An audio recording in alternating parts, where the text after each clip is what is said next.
여러분 요즘 땅에 대한 관심이 굉장히 높죠. 땅. 새롭게 당선된 대통령 당선인께서 집무실을 기존 청와대에서 용산으로 이전하려고 하시는 것 같습니다. 근데 이제 그게 국민들과 소통하기 위해서다. 구중궁궐에서 벗어나기 위해서다 이렇게 말씀하셨는데 또 세간에서는 혹자들은 이분이 또 무속에 많이 좀 물들어 있어서 풍수지리 길지 흉지 따져서 그러는 거다. 이 용산이 명당자리라서 그리로 가려는 거다. 그렇게 보는 의혹의 눈길들이 또 짙습니다. 뭐 진짜 그래서 그럴지 아니면 뭐 그저 의혹에 지나지 않는데 저는 잘 모르겠습니다만은 어쨌거나 그 덕분에 말하기 좋아하는 사람들 어느 땅이 길하고 어느 땅이 흉한지 따져보는데 여념이 없는 것 같습니다. 하지만 기독교적인 관점으로 보자면은요, 땅 자체가 그 땅 자체의 기운이 갖고 있는 길, 흉, 다 낭설입니다. 물론 기독교도 땅을 중요하게 여깁니다. 또 특정한 땅에 아주 특별한 복된 땅, 그렇게 생각을 합니다. 하지만 그건 기독교에서 또 성경에 말하는 그 땅에 대한 어떤 복된 땅은 복지라고 하는 것은 그 땅이 가지는 신앙적인 역사적인 사건, 그 스토리 때문인 것이지 그 땅이 가지고 있는 그 기운 자체가 길하고 흉하고 하는 거라고는 볼 수가 없어요. 그러니까 그 땅이 명당이라서 거기 사는 사람들이 복받은 게 아니라 하나님께 복받은 사람들의 특별한 이야기가 얽혀있기 때문에 그 땅이 의미 있는 땅이 되는 겁니다. 순서가 바뀌는 거예요. 이스라엘 백성들에게 가나안 땅은 그런 곳이었습니다. 이 성경이 가나안 땅을 젖과 꿀이 흐르는 땅이다 이렇게 표현하거든요. 오늘 우리가 읽었던 본문 바로 앞에 나오는 그 본문에 봐도 이제 그런 표현이 한번 나오는데 젖과 꿀이 흐르는 땅이다. 근데 실제로 가나안 땅은요, 일부 지역을 제외하면 그렇게 토질이 뛰어난 땅이 아니에요. 일단 농사 짓는데 충분한 강우량이 보장되지 않는 기후를 갖고 있습니다. 낮과 밤의 일교차가 커서 곡물들이 잘 자랄 수 있는 그런 좋은 조건이라고는 할 수 없는 그런 기후를 갖고 있어요. 또 비가 내리면 이게 또 땅이 석회질이라 탁탁해가지고요. 이게 비가 내려서 이게 좀 물러져야 씨를 뿌릴 수 있고 이런 그런 아주 독특한 그 토지를 갖고 있는 땅이에요. 그래서 젖과 꿀이 흐른다는 말, 그 말이 주는 그 이미지가 주는 그 땅에 대한 그런 이미지와 현실하고는 참 괴리가 있거든요. 왜 이런 표현을 했을까 성경에서는 한 두 가지 정도로 짐작해 볼 수 있습니다. 하나는 이거는 토질에 대한 이야기가 아니라 그 땅의 지역 특산품에 대한 이야기일 것이다. 이렇게 볼 수 있어요. 젖이라고 하는 거는 소의 젖, 양의 젖, 우유 이런 거잖아요. 그러니까 농사보다는 목축업 쪽이란 말이죠. 그 땅에서 그런 또 목축업하기에 좋다. 실제로 거기도 그 양 같은 거 많이 치잖아요. 양치기들 많이 나오고 그렇죠. 꿀이라고 하는 것은 이제 꿀 재배를 실제로 많이 하기도 하고 그리고 학자들은 이제 그 땅에서 나는 포도 같은 과일들이 꿀처럼 달아서 이제 그렇게 표현했을 것이다 이렇게 보기도 합니다. 우선 뭐 젖과 꿀이 흐른다라고 하는 것은 그 지역의 어떤 특산물을 얘기한 것이다 이렇게 볼 수도 있고요. 혹은 두 번째로는 그 땅이 거룩한 땅이기 때문에 하나님의 거룩한 복지이기 때문에 성지이기 때문에 하나님의 복이 흘러넘친다 그 땅에서. 그런 의미로 그렇게 표현한 것일 수 있다 이렇게 봅니다. 그러니까 땅 자체가 기름지다는 게 아니라 그 땅이 갖고 있는 어떤 신앙 경험의 스토리 때문일 거라고 보는 것이죠. 왜냐하면 이 가나안 땅이라고 하는 것은 이스라엘의 조상인 아브라함, 이삭, 야곱 이런 사람들이 이스라엘 신앙의 기초를 닦은 땅이고 하나님을 만난 땅이고 은혜를 체험한 땅이거든요. 그러니까 그 땅은 거기에 신앙적이고 민족적인 스토리가 얽혀 있는 거예요. 그래서 하나님을 만난 그곳이니까 하나님의 은혜와 복이 젖과 꿀처럼 흐른다. 이런 비유적인 문학적인 표현이다. 이렇게 볼 수도 있는 것이죠. 자, 그 정도로 하여튼 이 젖과 꿀이 흐르는 가나안 땅은 이스라엘 백성들에게 중요하고도 또 중요한 땅입니다. 오늘 우리가 여호수아서 말씀을 읽었습니다. 교회력 본문입니다. 여호수아서는 뭐냐? 한마디로 땅을 되찾는 이야기예요. 조상들이 살았던 땅의 후손들이 돌아왔습니다. 무려 400년 만에. 창세기에 아브라함, 이삭, 야곱 이야기가 나옵니다. 그리고 야곱의 아들 요셉 때에 이르러 그의 아버지 야곱과 요셉이 애굽으로 이주를 하거든요. 이집트로. 그리고 무려 430년이 흘러가는 거예요. 그리고 모세가 이스라엘 백성들을 애굽에서 종살이하고 노예로 전락해 있던 400여 년 후에 노예로 전락해 있던 이스라엘 백성들을 규합해서 바로의 방해를 뚫고 나오죠. 홍해를 가르고 탈출합니다. 그리고 바로 조상들의 땅 가나안으로 돌아오고 싶었으나 그들이 하나님 앞에 불순종하는 모습을 보였기 때문에 하나님께서 그들을 훈련시키시는 광야의 40년 생활을 주십니다. 그래서 40년 동안 광야에서 훈련받고 그리고 이제 비로소 가나안 땅으로 이제 막 진입해 들어온 게 여호수아의 첫머리거든요. 그리고 이제 가나안 땅 하나하나를 수복해 가는 과정. 전투와 전쟁과 협상 이런 것들을 통해서 하나하나 그들의 영토를 400년 전에 조상들의 그 땅을 하나하나 영토를 수복해 가고 그 자신들의 그 성읍을 건설해 가는 과정. 그게 이제 여호수아서의 전반적인 내용입니다. 종살이 하다가 너무 늦게 돌아왔죠. 무려 몇백 년 만에 돌아왔으니 그 몇백 년 동안 그 땅이 비어 있을 리가 있습니까? 조상들의 그 땅에 그 사이에 이러저러한 다른 민족들이 들어와서 털을 잡고 살고 있는 겁니다. 이제는 공짜로는 그 땅을 되찾을 수가 없습니다. 피말리는 전투가 기다리고 있는 거죠. 오늘 우리가 이제 여호수아서 5장 말씀을 읽었는데 앞서서 3장과 4장을 여러분들이 나중에 시간 되실 때 한번 보시면 무슨 내용이냐면 요단강을 건너는 이야기가 나와요. 요단강. 그러니까 오늘 우리가 읽은 5장은 3장, 4장에 기록되어 있는 요단강 건넌 사건의 바로 직후에 일어난 사건입니다. 자, 왜 요단강 건넌 사건을 제가 언급하느냐면 요단강 도하 사건은 굉장히 중요합니다. 그러니까 이스라엘 백성들이 애굽에서 출발해서 가나안 땅으로 들어오는 이 과정에 양쪽에 다 물을 가르는 사건이 있거든요.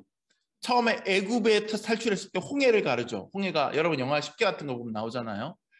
홍해를 가르고 거기를 지나서 나옵니다. 그리고 광야 생활 40년이 지난 다음에 이제 하나님께서 허락하셔서 드디어 가나안 땅으로 진입할 때 그들 앞으로 흐르는 요단강이 있어요. 그 요단강도 마치 홍해가 갈라졌던 것처럼 갈라집니다. 제사장들이 언약궤를 메고 발을 들여놓자 물이 위에서 멎죠. 그래서 백성들이 다 요단강을 건너는, 그래서 양쪽에 그 물이 맺는 사건이 수미상관식으로 배치가 되어 있는 그런 형태로 이제 되어 있고, 이스라엘 백성들이 드디어 이제 애굽에서 탈출을 했을 때와 같은 형태로 가나안 땅으로 들어가는 사건이에요. 그러니까 홍해 사건의 리마인드예요.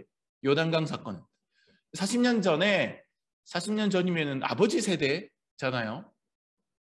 그 아버지 세대들이 겪었던 그 체험을 40년 후에 아들, 딸 세대들이 요단강에서 다시 한번 하는 거죠. 이게 중요한 겁니다. 나중에 왜 그런지 제가 또 설명할게요.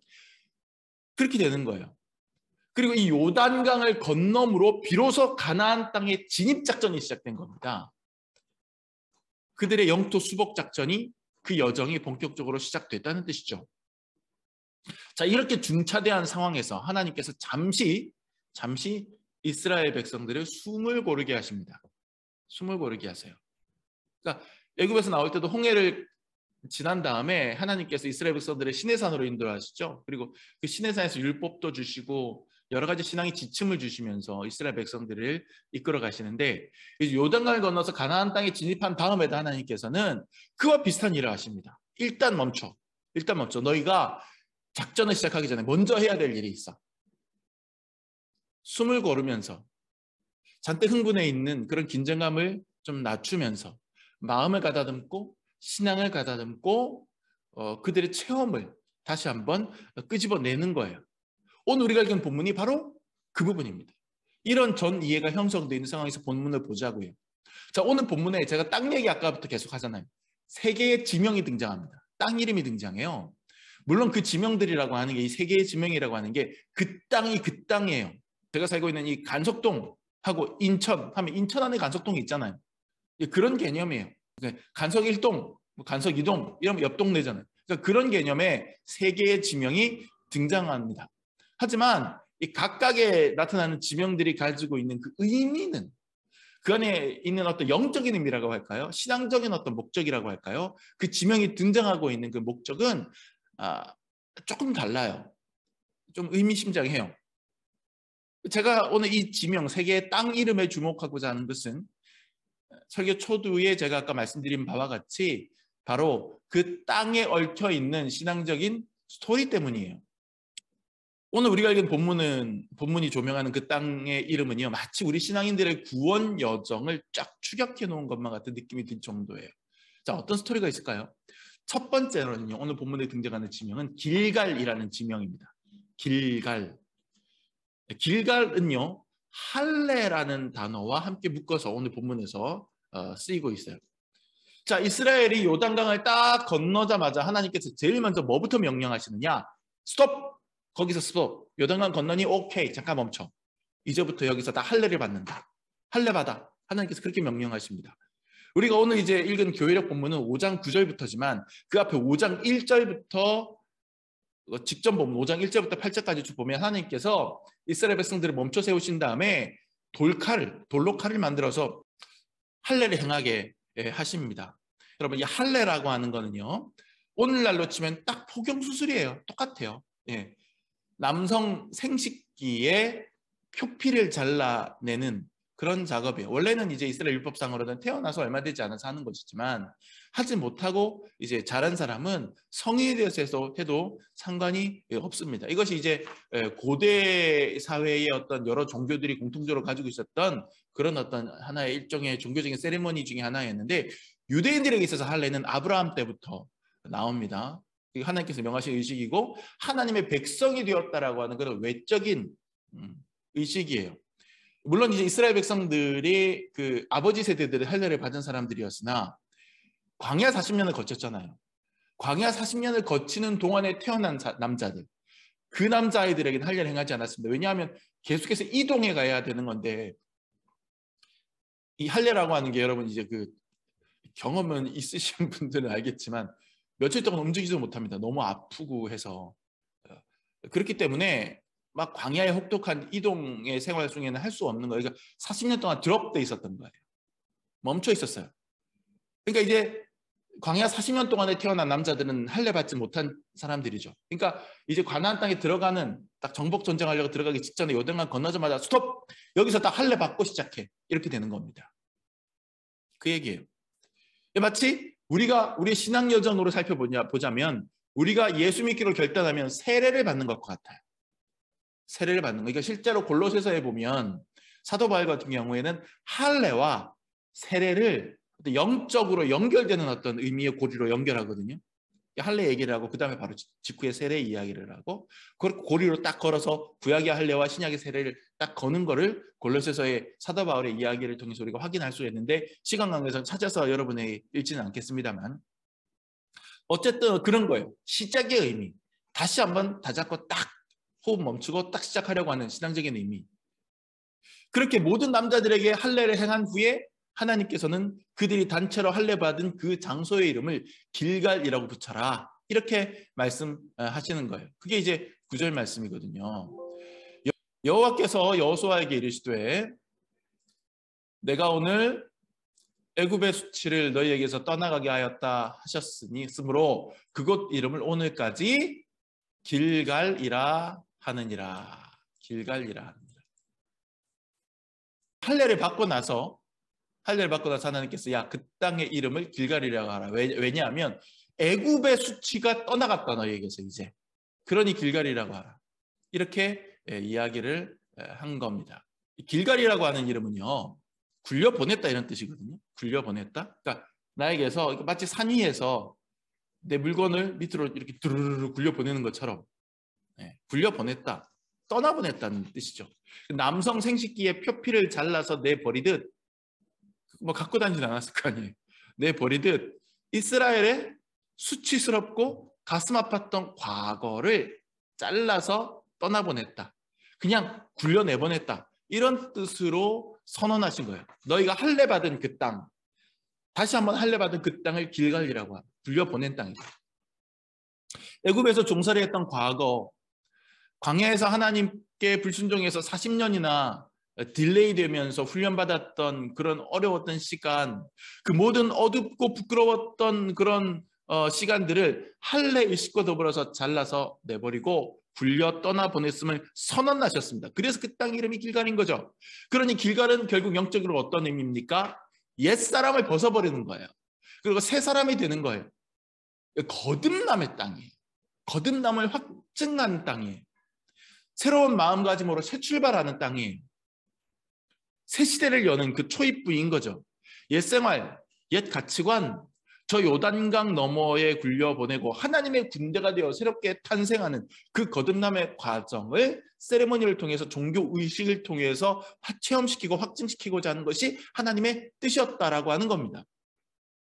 길갈은요, 마치 우리 신앙인들이 죄와 수치의 사슬을 끊어버리고 해방을 맞이하는 것을 상징하는 것처럼 느껴집니다. 사냥꾼의 올무에서 새같이 자유로워지는 체험하래요.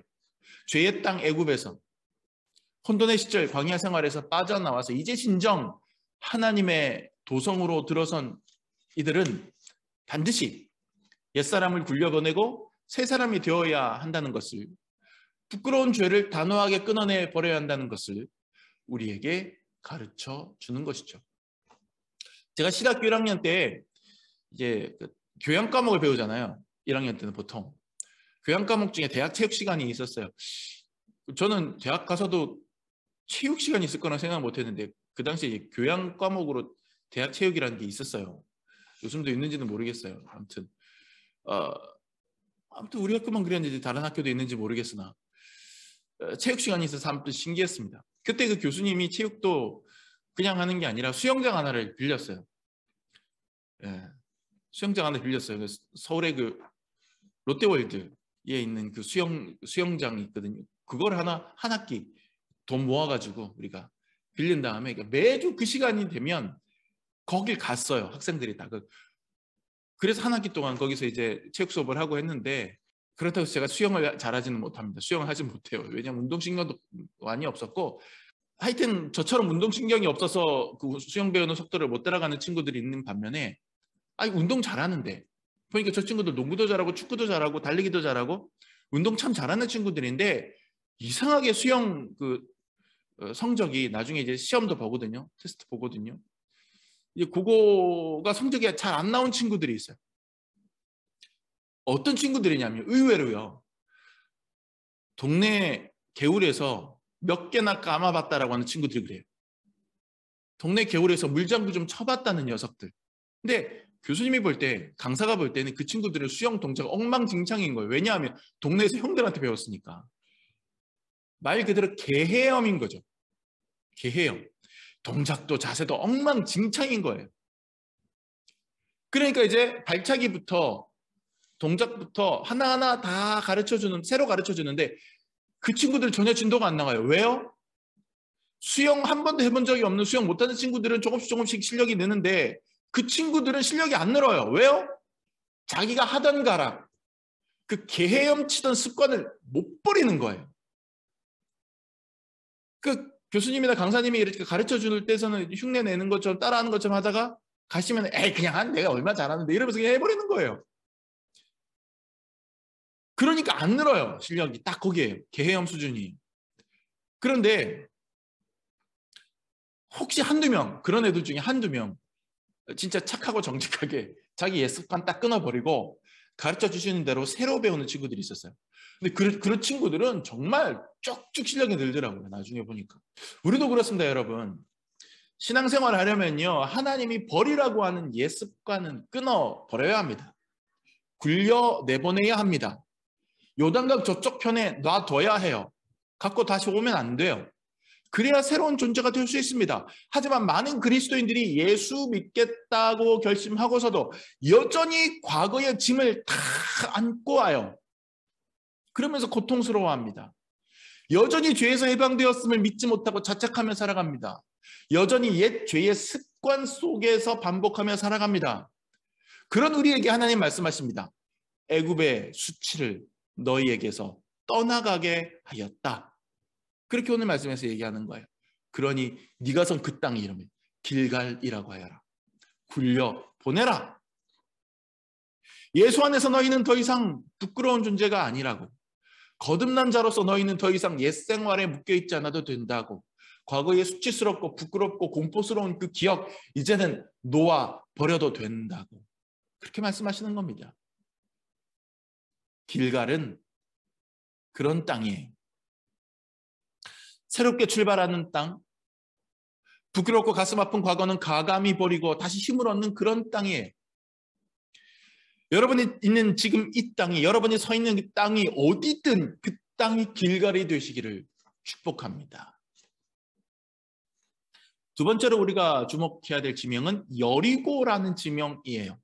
여리고.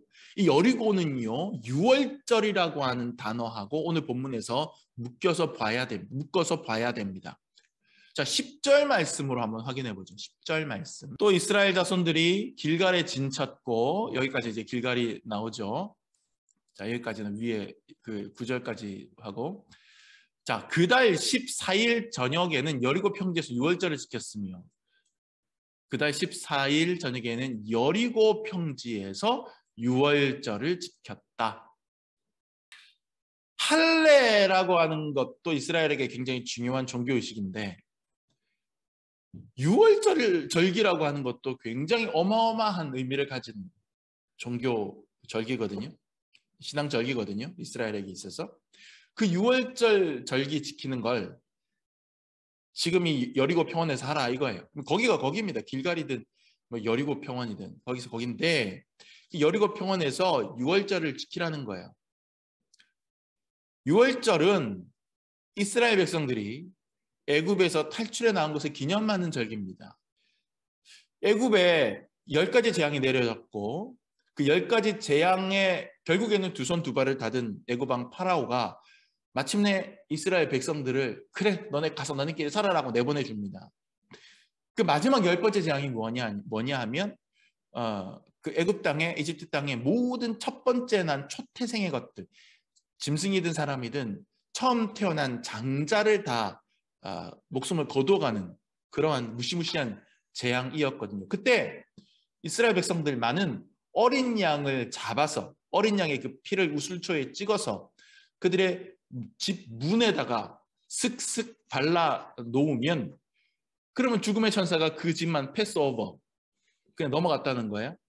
지나가서 화를 면했다.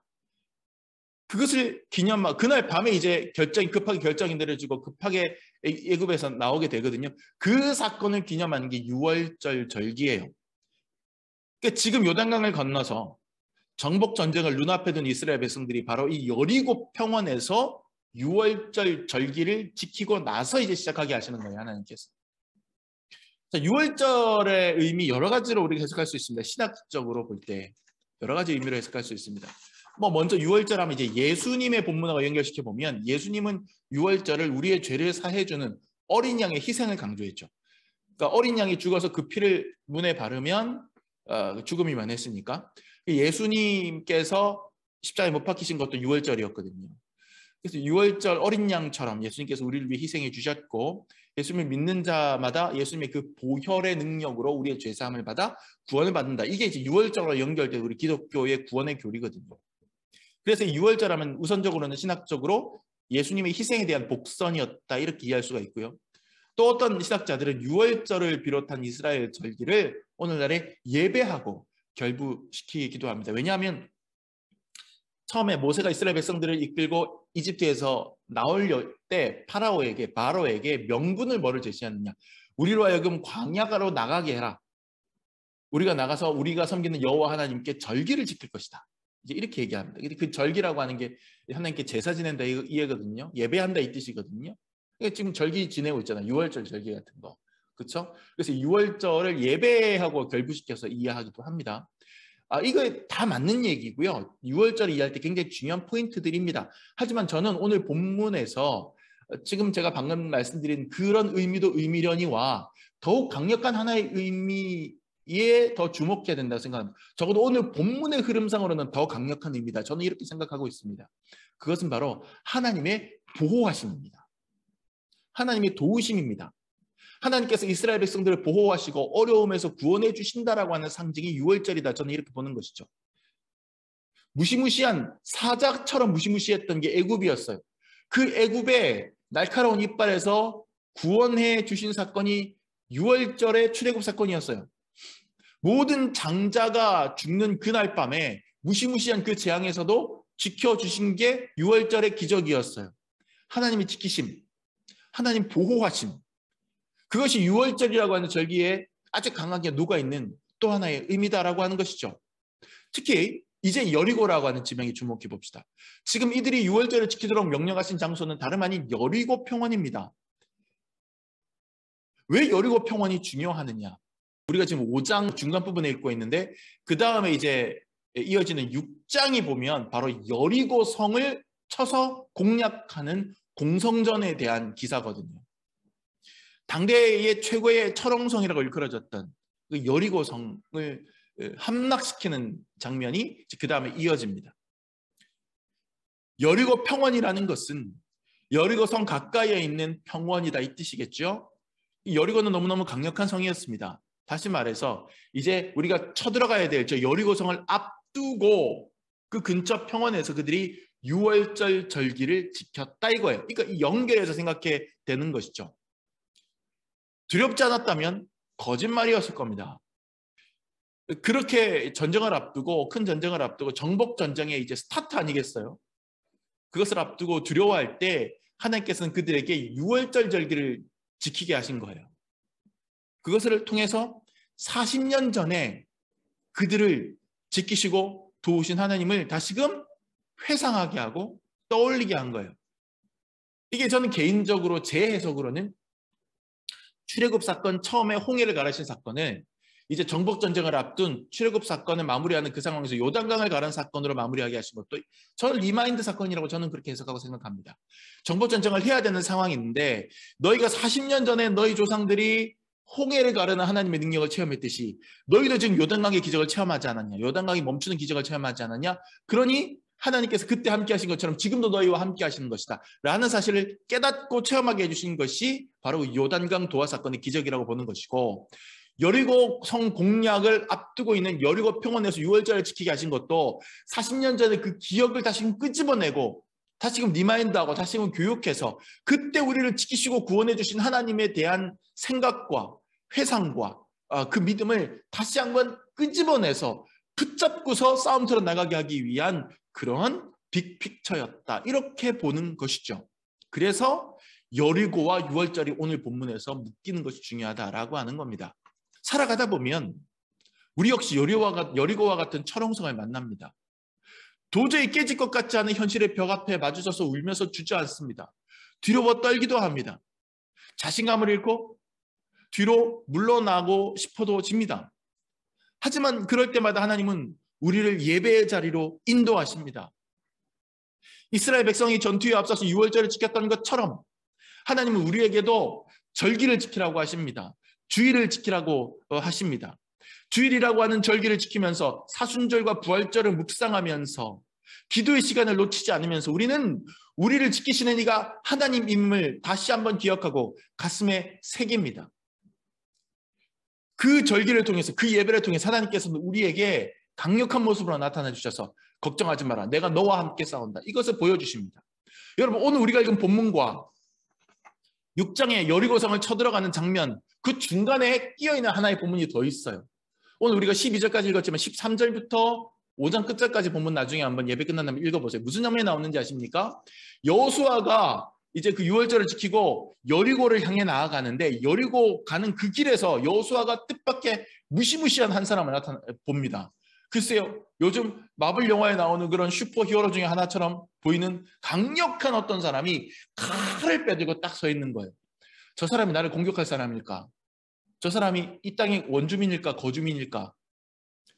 여호수아가 누구냐? 묻습니다. 그러자 그 사람이 칼을 빼든 그 사람이 얘기합니다. 나는 여호와의 군대 장관이니라. 그 이야기를 듣고 여호수아가 엎드려서 그에게 절하는 장면이 나옵니다. 무슨 얘기입니까? 유월절을 지킨 이스라엘 백성들 그리고 이제 그 힘으로 여리고성을 공략하는 그 중간에 하나님께서 내가 너희를 홀로 보내지 않고 내가 눈에 보이진 않지만 너희에게 하늘의 군대를 보냈으며 여호와의 군대 장관이 친히 너희와 함께하고 있다. 그것을 여호수아에게 환상으로 보여주시는 것이죠.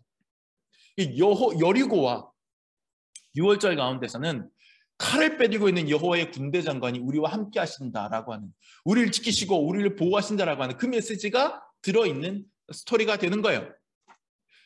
철로역정이라는 소설 여러분 다 아시잖아요. 존 버년이 쓴 기독교의 고전, 크리스찬이라고 하는 주인공이 천성을 향해 나아가는 신앙 여정을 판타지 소설처럼 꾸민 거예요. 기독교 최고의 베스트셀러 중에 하나죠. 이 책에 보면 천성을 향해 나아가는 주인공 크리스찬이 여행 중에 여러 포인트들을 들립니다. 여러 곳에서 숙박도 하고 여러 사람도 만나고 이렇게 하는데, 그 포인트 중에 해석자의 집이라고 하는 곳에 들어가게 돼요. 이 해석자의 집은 아주 보면 여러 가지 난해한 상징들과 퍼포먼스들과 어떤 조형물들과 그림들과 이런 것들이 많은 집이고, 그 집에 사는 해석자라고 하는 사람은 그곳에 오는 사람들에게 그 상징물들, 퍼포먼스를 해석해서 마치 우리가 지금 제가 여러분에게 설교하듯이 신앙을 설명해주고 권면하는 역할을 하는 사람입니다. 이 해석자가 해석자의 집에 있는 여러 가지 상징물들을 크리스찬에게 보여주는 중에 한 방으로 데리고 가는 장면이 그 소설에 나와요. 그 방에는 벽난로 하나가 있었는데 벽난로에 불이 활활 타오릅니다. 그런데 이상하게 그 벽난로 바로 앞에 한 사람이 어떻게든 그 불을 꺼보겠다고 물을 갖다가 그냥 쉴 새 없이 끼얹고 있어요. 그 벽난로에. 근데 정말 신기한 건 벽난로에 불이 꺼지지 않고 오히려 더 세차게 활활 타오르는 겁니다. 주인공 크리스찬이 해석자에게 묻습니다. 이건 무슨 장면입니까? 그러자 해석자가 이렇게 대답해요. 저 벽난로에 타고 있는 불은 하나님께서 우리 인간에게 주신 하나님의 은총의 불길입니다. 그리고 저 앞에서 물을 끼얹어서 그 불길을 끄려고 하는 것은 마귀입니다. 마귀는 어떻게든 하나님께서 우리 안에 주신 은총을 꺼트리려고 계속해서 우리에게 수작을 걸고 계속해서 모략을 합니다. 계속해서 우리를 공격합니다. 아니 그런데 어떻게 저렇게 물을 끼얹는데 저 불길은 꺼지지 않는 거죠? 제가 그 비밀을 가르쳐 드리겠습니다. 이리 오십시오. 그리고 해석자가 크리스찬을 데리고 그 벽난로의 벽 뒤편으로 데리고 갑니다. 그래서 거기에 한 사람이 더 있어요. 한 사람이 이번에는 그 벽난로를 향해서 역시 무엇을 끼얹는데, 이번에는 이 벽난로 뒤편에 있는 사람은 기름을 끼얹고 있는 거예요. 크리스찬이 묻습니다. 이건 무슨 의미입니까? 해석자가 대답합니다.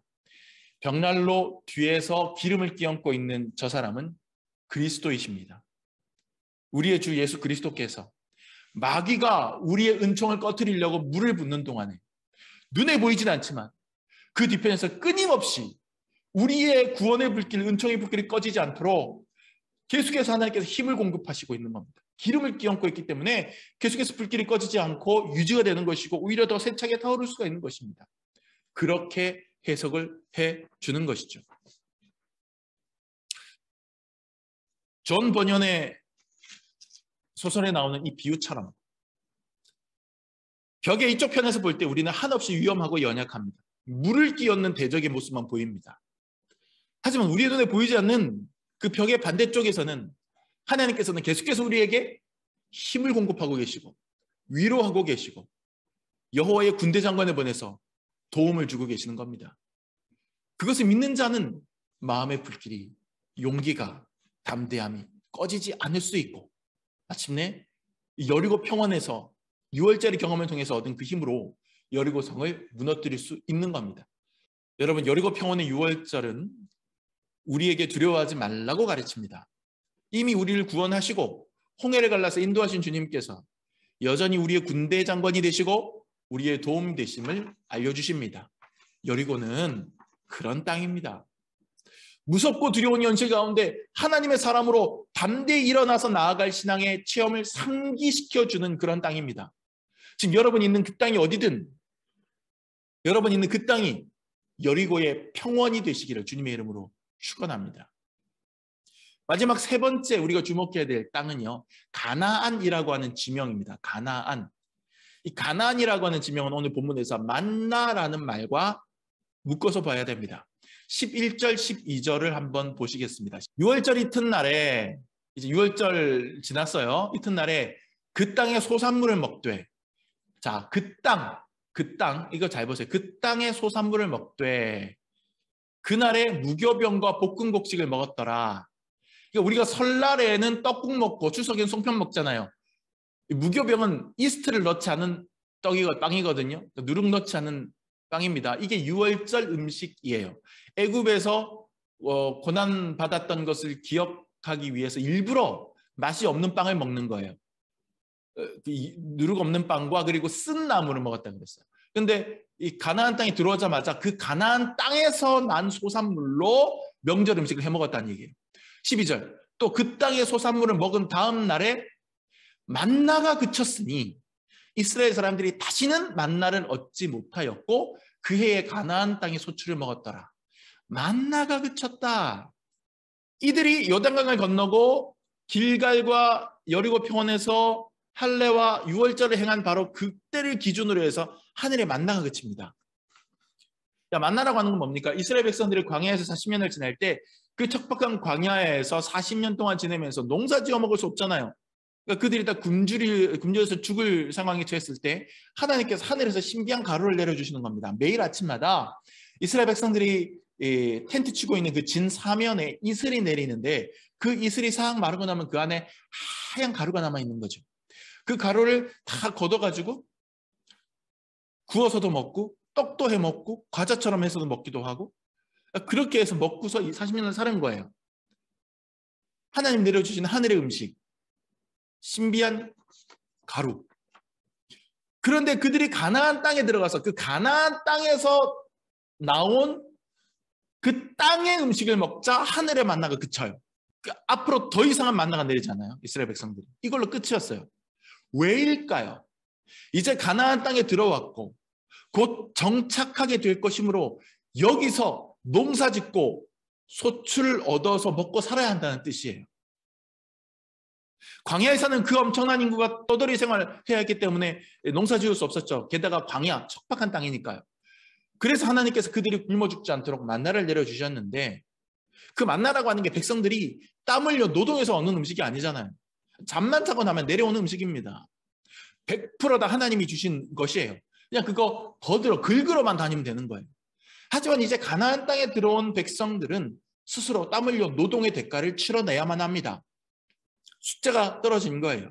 더 이상 하늘에서 내려오는 가루, 감나무 밑에서 떨어지는 감을 기다리면 안 되는 거죠. 여러분, 길갈에서 거듭났습니다. 여리고 평원에서 하나님의 도우심을 체험합니다. 이것은 마치 우리 신앙의 여정 같습니다. 예수 믿고 거듭나는 것, 그리고 주님과 교제하면서 우리가 에너지를 얻고 살아가는 것, 승리하며 살아가는 것. 그 다음은요? 자기의 십자가를 지는 삶을 살아야죠. 인생의 순간순간 영적으로 성숙한 사람이 돼서 어른스럽게 애쓰면서 살아야죠. 이미 구원받고 주님 안에 있으면 분에 지나치는 욕심 부리면서 왜 하나님 이거 내게 주시지 않습니까? 그렇게 불평하는 게 아니라 이제는 내가 하나님께 주신 능력으로 땀 흘리고 수고하고 이제 어른스럽게 노동해야죠. 내게 그것을 할 수 있는 능력이 주어졌다면 또 내가 그것을 스스로 해낼 수 있다면 내게 주어진 그 능력 또 스스로 해낼 수 있는 바로 그 능력이야말로 하나님께서 나에게 새롭게 주신 만나입니다. 이 땅에서 만나를 만들어낼 수 있는 그런 하늘의 능력, 이게 만나잖아요, 사실은. 하나님께서는 광야에서는 메추라기라는 새를 보내주셔서 먹여주셨지만 이제 가나안에 들어간 다음에는 메추라기라는 새를 잡을 수 있는 새총을 주시는 거예요. 너희들이 해라 이제. 어린아이는 어릴 때 엄마 아빠가 밥을 떠서 먹여주지만 6살, 7살, 8살이 됐는데도 아직도 또 먹여준다면 그거는 좀 상담을 좀 받아봐야 돼요. 성숙해 가면 자기가 숟가락 떠서 먹을 수 있어야죠. 그리고 거기서 더 어른이 되면 자기가 벌어서 해 먹을 수 있어야죠. 어린 시절 아빠 엄마가 꼬박꼬박 삼시세끼 챙겨주는 그 밥을 40살 먹고 50살 먹어서도 똑같이 반하면 안 되는 거잖아요. 그 나이에는 자기가 벌어먹고 자기가 챙겨 먹어야지. 오히려 내가 벌어서 남들 챙겨주면서 내 새끼들 거두면서 내 노동의 대가가 아닌 오히려 거저 주어진 은총의 음식 만나를 소비하기만 하던 그 수준에 머무르면 안 되는 거예요. 이제 우리가 광야 학교를 졸업하고 가나안 땅에 들어가는 수준이 되면 그때부터는 나만의 만나를 내가 추구하고 내가 재배해서 내가 거두어 들일 수 있어야죠. 그게 어른이 되는 겁니다. 영적으로. 제가 목회자로 살면서 정말 많이 얻어먹으면서 살아왔습니다. 전도서 시절부터 또 큰 교회 부담임 목사 하는 동안에 정말 많은 성도들의 섬김과 사랑을 아주 당연한 듯 받아 누려왔어요. 하지만 40대 후반에 이르러서 삶의 현장에서 사회인으로서 직업을 겸하는 소위 일하는 목사의 삶으로 전환하면서 과거의 저 자신이 부끄러워지는 지점이 바로 이 지점입니다. 당연한 줄 알고 받았던 그 만나가 추석 때고 설날 때가 되면 교인들이 바리바리 가지고 오는 그 선물 보따리 왔네? 이러고 넘어갔던 그 교만하고 간악했던 그런 마음. 지금은 누군가 5만 원짜리 봉투에 넣어서 갖고 와서 목사님 이거 개척교회 하시는데 힘드시죠? 주시고 가면 그것 때문에 감격해서 울고, 누군가가 배 한 상자 설날이라고 추석이라고 갖고 오면 아니 세상에 제가 뭐라고 이런 귀한 선물을 갖고 오시냐고 또 감격해서 가슴 찡하고, 그 감동이 이루 말할 수가 없는 거예요. 내가 과거에 얼마나 당연하게 받아왔던가. 정말 내 과거의 모습이 부끄러워질 수가 없는 거예요. 정말 당연한 줄만 알고 받아오고 누려오고 소비해왔던 그 만나가 이제는 하나를 받아도 너무나도 송구스럽고 감동적으로 받는 만나가 되었습니다. 아직 광야 생활을 하는 중이기 때문에 하나님은 지금도 저에게 시시때때로 만나를 공급해 주십니다. 하지만 제가 이 만나에 길들여지지 않기를 바라고 기도합니다. 만나를 계속해서 공급받는 삶 못지않게 정직하게 땀 흘려서 일하고 소출을 거두는 삶은 소중하고 의미 깊습니다. 매일매일 보통 일반 성도들과 똑같이 땀 흘려 일해서 벌어먹고 사는 삶으로 뛰어들어서 제가 정말 많은 것을 깨닫게 되는 겁니다. 가나안 땅에 흐르는 젖과 꿀은 만나처럼 하늘에서 내려지는 게 아니라 그거는 광야에서 내려지는 거고, 가나안 땅에서 흐르는 젖과 꿀은 땀과 눈물로 키워서 거두어 들이는 복인 거예요. 가나안은 그런 땅입니다. 구원의 여정을 통해서 성장한 성도라면 그 성장한 책임만큼 어른스럽게 살아가라. 너의 십자가를 지고 힘들지만 십자가 한번 지고 살아가봐라. 그것을 가르치는 땅이 가나안 땅이에요. 여러분, 여러분이 서 있는 땅, 지금 그 땅이 여러분의 가나안이 되기를 축복합니다. 이제 말씀 끝낼게요. 길갈에서 여러분 옛사람을 벗어 버리십시오. 할례의 경험을 하십시오. 여리고 평원에서 나를 지키시는 하나님을 의지하십시오. 6월절의 경험을 하십시오. 가나안에서 땀 흘리며 여러분 각자의 십자가를 지고 책임감 있게 살아가 보십시오. 만나의 시대를 졸업하고 젖과 꿀을 키워내는 미래를 꿈꾸십시오. 저와 여러분 각자가 서 있는 그 땅이 저와 여러분만의 신앙적인 스토리가 얽혀있는 땅입니다.